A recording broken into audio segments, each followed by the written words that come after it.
Hello ಸ್ನೇಹಿತರೆ, ನಮಸ್ತೆ ಎಲ್ರಿಗೂ. Welcome back to my channel. ನಾನಿವತ್ತು ಒಂದು ಪ್ಯಾಕೆಟ್ ಮಶ್ರೂಮ್ನಿಂದ ಮಶ್ರೂಮ್ ಕರಿಯನ್ನು ಮಾಡ್ತಾಯಿದ್ದೀನಿ. ಮಶ್ರೂಮ್ ಕರಿ ಅಥವಾ ಮಶ್ರೂಮ್ ಗ್ರೇವಿ. ಇದು ಚಪಾತಿಗೆ, ದೋಸೆಗೆ ತುಂಬಾ ಚೆನ್ನಾಗಿರುತ್ತೆ. ಪೂರಿಗೂ ಸಹ ತುಂಬ ಚೆನ್ನಾಗಿರುತ್ತೆ ಕಾಂಬಿನೇಷನ್ನು. ಬನ್ನಿ ಅದಕ್ಕೆ ಏನೆಲ್ಲ ಬೇಕು ನೋಡ್ಕೊಬರೋಣ. ನಾನಿಲ್ಲಿ ಒಂದು 8 ಹಸಿಮೆಣಸಿನ್ಕಾಯಿನ ಕಟ್ ಮಾಡಿ ಇಟ್ಕೊಂಡಿದ್ದೀನಿ. ಸ್ವಲ್ಪ ಕಸೂರಿ ಮೇಥಿನ ತೊಗೊಂಡಿದ್ದೀನಿ.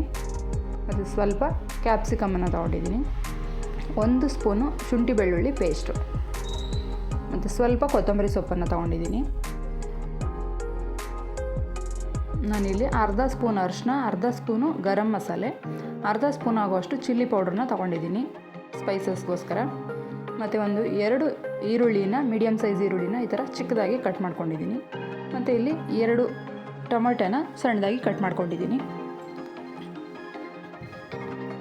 ನಾನಿಲ್ಲಿ ಒಂದು ಕಡಾಯನ್ನು ಇಟ್ಕೊಂಡು ಅದಕ್ಕೆ 3 ಸ್ಪೂನ್ ಆಗುವಷ್ಟು ಎಣ್ಣೆನ ಹಾಕ್ಕೊಂಡಿದ್ದೀನಿ ಒಗ್ಗರಣೆಗೋಸ್ಕರ. ಅದಕ್ಕೆ ಒಂದು ಅರ್ಧ ಸ್ಪೂನ್ ಆಗುವಷ್ಟು ಸಾಸಿವೆ,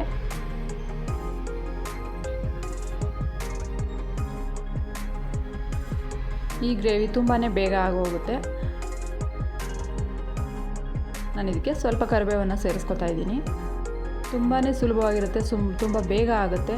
ಮಕ್ಕಳಿಗೆಲ್ರಿಗೂ ಬಾಕ್ಸ್ ಕಟ್ಟೋದಕ್ಕೂ ತುಂಬ ಚೆನ್ನಾಗಿರುತ್ತೆ. ಮಶ್ರೂಮ್ ಮಕ್ಕಳಿಗೆಲ್ರಿಗೂ ಇಷ್ಟ ಆಗೋದ್ರಿಂದ ಅದರಲ್ಲೇ ವೆರೈಟಿ ಮಾಡ್ತಾಯಿದ್ರೆ ಅವರು ಕೂಡ ಇಷ್ಟಪಟ್ಟು ತಿಂತಾರೆ. ನಾನಿಲ್ಲಿ ಹಸಿಮೆಣಸಿನ್ಕಾಯಿನ ಕಟ್ ಮಾಡ್ಕೊಂಡಿದ್ನಲ್ವ, ಅದನ್ನು ಕೂಡ ಸೇರಿಸ್ಕೊಂಡಿದ್ದೀನಿ.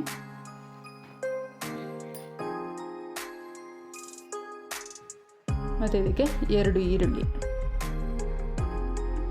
ಈರುಳ್ಳಿ ಚೆನ್ನಾಗಿ ಫ್ರೈ ಆಗಬೇಕು. ಫ್ರೈ ಆಗಿದ್ದಾದಮೇಲೆ ನಾನಿಲ್ಲಿ ಟೊಮೊಟೊನ ಸೇರಿಸ್ಕೊತಾ ಇದ್ದೀನಿ.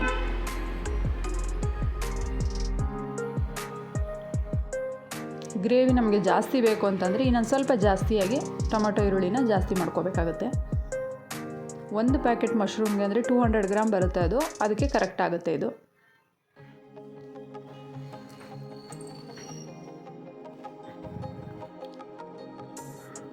ಹಳ್ಳಿಯಲ್ಲಿ ಹೊಲಗಳಲ್ಲಿ ಸಿಗುವಂಥ ಮಶ್ರೂಮ್ ಸಿಕ್ಕಿದ್ರೆ ಅದರಲ್ಲೂ ಕೂಡ ಈ ಥರದನ್ನ ಟ್ರೈ ಮಾಡಿ, ತುಂಬ ಚೆನ್ನಾಗಿರುತ್ತೆ ಟೇಸ್ಟು. ನಾನಿಲ್ಲಿ ಶುಂಠಿ ಬೆಳ್ಳುಳ್ಳಿ ಪೇಸ್ಟು ಮತ್ತು ಪೌಡ್ರ್ಗಳನ್ನ ತೊಗೊಂಡಿದ್ನಲ್ವ ನಾನು, ಅದನ್ನು ಕೂಡ ಇದಕ್ಕೆ ಸೇರಿಸ್ಕೊಂಡಿದ್ದೀನಿ.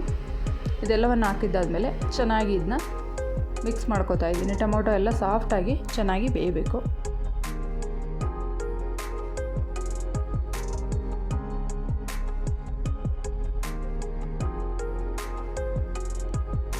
ಇದಕ್ಕೆ ಏನನ್ನು ರುಬ್ಬೋ ಆಗಿಲ್ಲ, ಮಸಾಲೆಗಳನ್ನು ಈ ಥರ ಫ್ರೈ ಮಾಡಿ ಹಾಕ್ಕೊಂಡ್ರೆ ಆಯಿತು. ನಾನಿಲ್ಲಿ 1 ಪ್ಯಾಕೆಟ್ ಮಶ್ರೂಮ್ನ ಚೆನ್ನಾಗಿ ತೊಳೆದು ಮಧ್ಯಕ್ಕೆ ಪೀಸ್ ಮಾಡಿ ಇಟ್ಕೊಂಡಿದ್ದೀನಿ. ನಮಗೆ ಯಾವ ಸೈಜ್ನಲ್ಲಿ ಬೇಕು ಆ ಥರ ಕಟ್ ಮಾಡ್ಕೋಬೋದು. ಮಶ್ರೂಮ್ ಕೂಡ ಅಷ್ಟೇ, ಒಂದು 5 ನಿಮಿಷದಲ್ಲೆಲ್ಲ ಬೆಂದೋಗ್ಬಿಡುತ್ತೆ, ಬೇಗನೆ ಸಾಫ್ಟ್ ಆಗುತ್ತೆ. ಇದ್ರ ಜೊತೆಗೆ ಚೆನ್ನಾಗಿ ಮಿಕ್ಸ್ ಮಾಡ್ಕೋತಾ ಇದ್ದೀನಿ.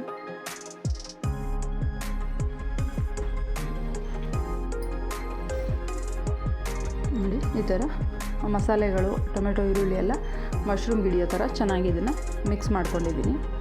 ನಾನು ಇದಕ್ಕೆ ಒಂದು 3 ಸ್ಪೂನ್ ಆಗುವಷ್ಟು ಬೇಳೆ ಸಾರಿನ ಪುಡಿಯನ್ನು ಹಾಕೋತಾ ಇದ್ದೀನಿ. ಧನಿಯಾ ಪುಡಿ ಬೇಕಿದ್ರೂ ಹಾಕೋಬೋದು.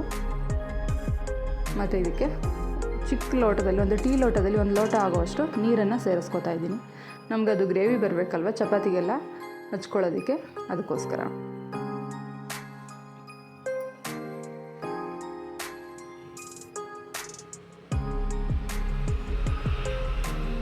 ಇವಾಗ ಅದು ತೆಳುಗಿದೆ ಅಂತ ಅನಿಸುತ್ತೆ, ಆದರೆ ಚೆನ್ನಾಗಿ ಅದು ಬೆಂದಾದಮೇಲೆ ತುಂಬ ಚೆನ್ನಾಗಿರುತ್ತೆ, ತಿಕ್ಕಾಗಿ ಕೂಡ ಬರುತ್ತೆ ನಮ್ಮ ಗ್ರೇವಿ. ರುಚಿಗೆ ತಕ್ಕಷ್ಟು ಉಪ್ಪನ್ನು ಹಾಕೋತಾ ಇದ್ದೀನಿ. ಸ್ವಲ್ಪ ಕೊತ್ತಂಬರಿ ಸೊಪ್ಪು ಈಗಲೇ ಹಾಕಿದ್ರೆ ಅದು ಚೆನ್ನಾಗಿ ಅದರದ್ದು ಫ್ಲೇವರೆಲ್ಲ ಬಿಟ್ಕೊಳ್ಳುತ್ತೆ, ಅದಕ್ಕೋಸ್ಕರ. ಮತ್ತು ಒಂದು ಸ್ವಲ್ಪ ಕಸೂರಿ ಮೇಥಿನ ಹಾಕೋತಾ ಇದ್ದೀನಿ.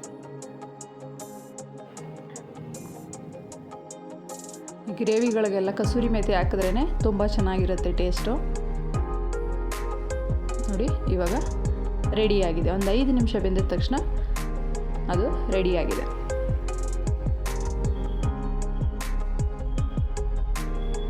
ಬಿಸಿ ಬಿಸಿ ಚಪಾತಿ ಜೊತೆಗೆ ಮಶ್ರೂಮ್ ಕರಿ ರೆಡಿ.